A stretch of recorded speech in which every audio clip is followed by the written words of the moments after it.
Very important, clearly, obviously, electric vehicle, but again, that third word as well, very important as well, innovation. So it's all about the ideas, all about the innovation, the ideas coming together to move forward, which is essentially, and I can imagine essentially for everybody here, whether you're in this room right now, whether you've been outside with perhaps some of the exhibitors or sponsors, whatever you're doing here over the next couple of days here at ADNEC, it's about those conversations, right? About those connections that you have with potential partners, doing business in the future, or just essentially just having a conversation that can help you maybe rethink your perspective in a slightly different way. If you enjoyed yesterday, hopefully you did. I guess you did. I imagine you did. Did you? I'll take that as a yes.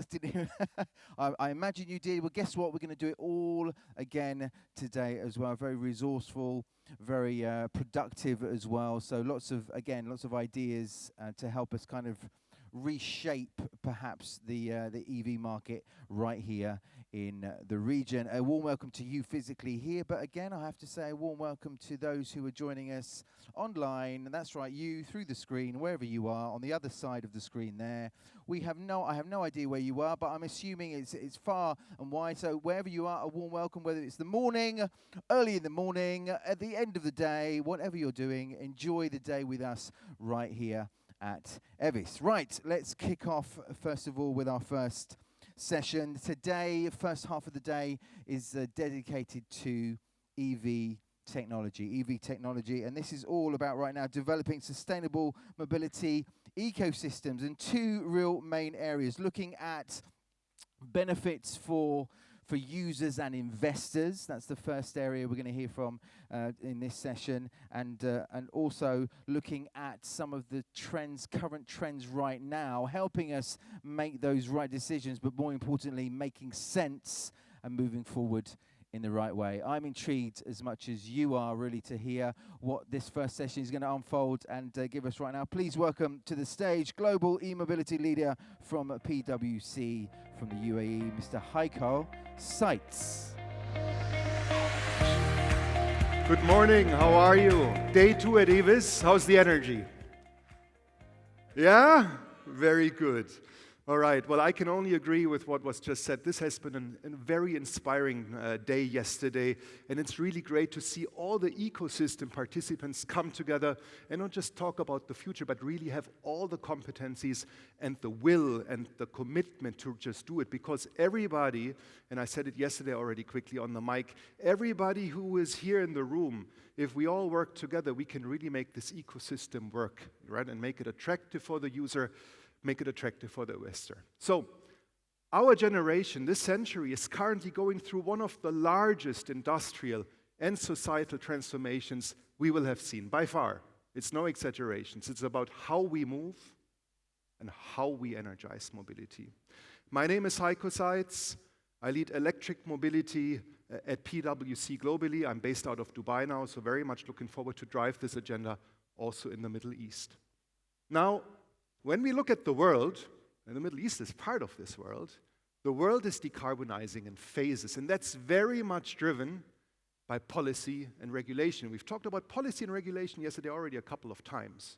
Now, policy has the opportunity to incentivize investment into EVs, electric vehicles, and into its charging infrastructure, mostly by subsidizing it. And equally, it can incentivize not using hydrocarbons, and they do that by taxing fuel, taxing CO2 emissions, and that really then drives the electrification of mobility, or at least the shift to alternative fuels. Now, when we look at this world, there are some pioneer regions, as I call them, which is like on this heat map, the dark red regions. They're the pioneers of electrification. That's mostly Europe, it's China, it's India. India is more 2- and 3-wheelers. It's the US. And then we have the orange regions, and we're in one of these orange regions right now, Middle East, right? So there is a great opportunity, as a wave 2 region, as I call it, to leverage all the lessons learned, captured in these wave 1 markets, and then bring them to your region.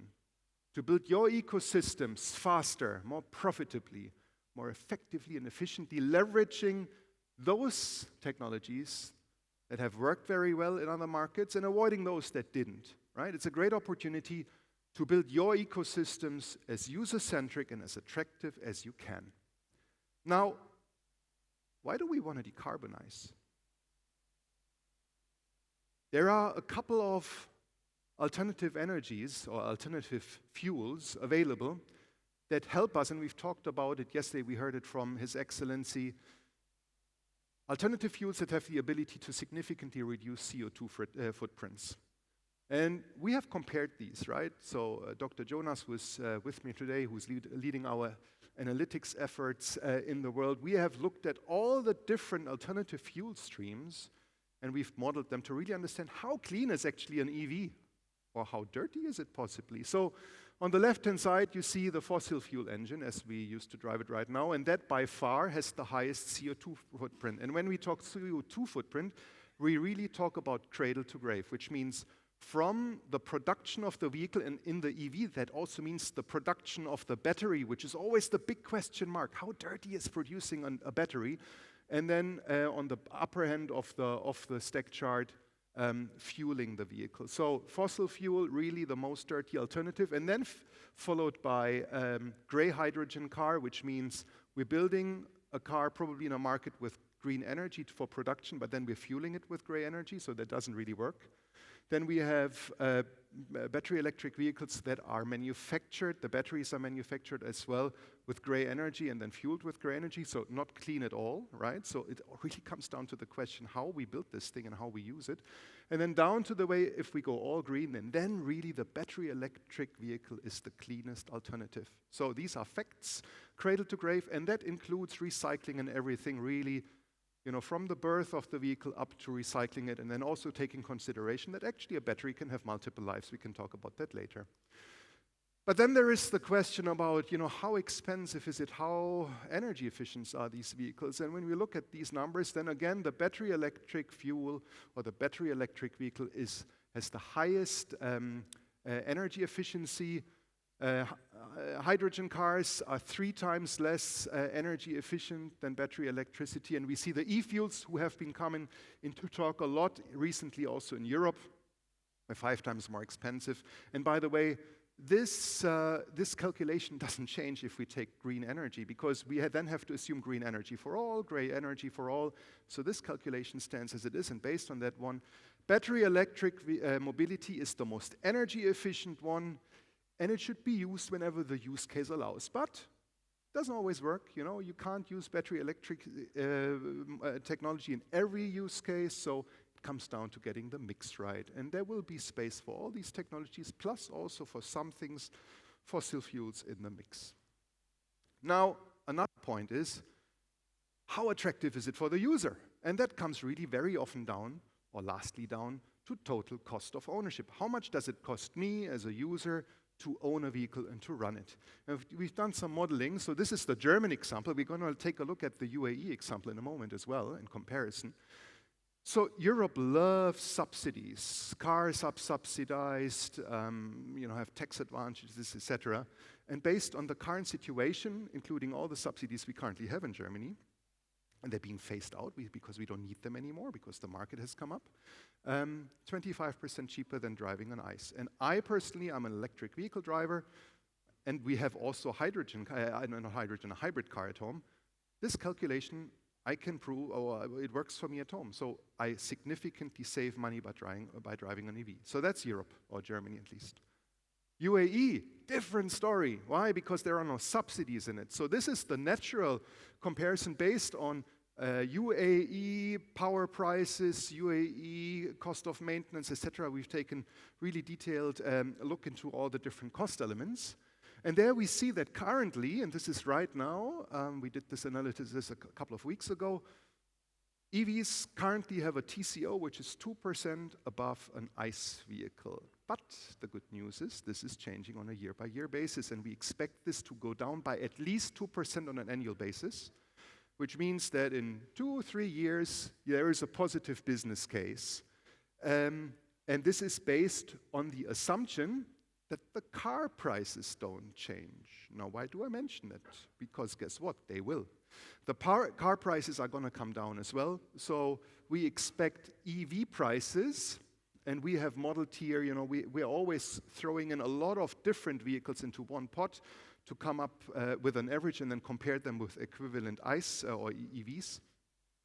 10% reduction in the manufacturing costs of EVs over the next 10 years to come, and that is very much driven by economies of scale in the production process, by the reduction of battery prices. We've already seen battery prices coming down over 90% over the last 12 years or so, and we will see a continuation. Not that steep, but we definitely see that battery electricity is becoming cheaper, and therefore this calculation will change, and as the battery prices will come down, there will be a very positive business case in the UAE as well without subsidies, right? So it becomes feasible, as His Excellency said yesterday, becomes economically and environmentally feasible. So I can only subscribe to that. Now, how much value is in there? We have investors in the room. We have companies that want to invest into electric mobility. We have quantified the value pools of electric mobility, and that's a global view. Again, we're going to take a UAE and KSA deep dive in just one click from now. But over the next 7 years, there will be approximately $3.7 trillion US dollars invested across the entire e-mobility value chain.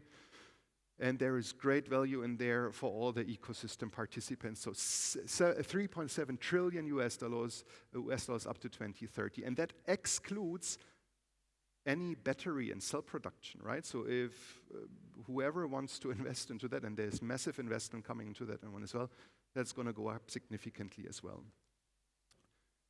How does that look for the Middle East? And we have, in this case, looked at Saudi and the UAE markets. This same value pool, we expect 235 approximately billion US dollars to be invested into the value chain here in this region over the next 7 to 8 years. And why have we looked at KSA and UAE? Because right now we see the main focus of investment in these two areas, but obviously there is Qatar, there is Bahrain, there's Kuwait, there's also Oman, where we see some activity. And other countries in the region as well. But really great market opportunity, great momentum. Now, I've mentioned it before, electric mobility, it's a wave which is hitting us, and actually these numbers prove it, that electric mobility no longer is a phenomenon of the future. The wave has landed, and it's a reality. And we already see that Europe, China, they really lead the pack. US, it's an interesting one. US actually was one of the frontrunners of electric mobility, but then based on regulations that were not optimal, they didn't really manage to stay on peak of the wave, and they became something in between wave 1 and wave 2, but with new regulations, we really see them picking up again. And then we have UAE and KSA, and you see by 2035, half of new car sales are expected to be fully electric in this region. So there's a lot of demand for EVs coming your way, great opportunity. And how does that translate into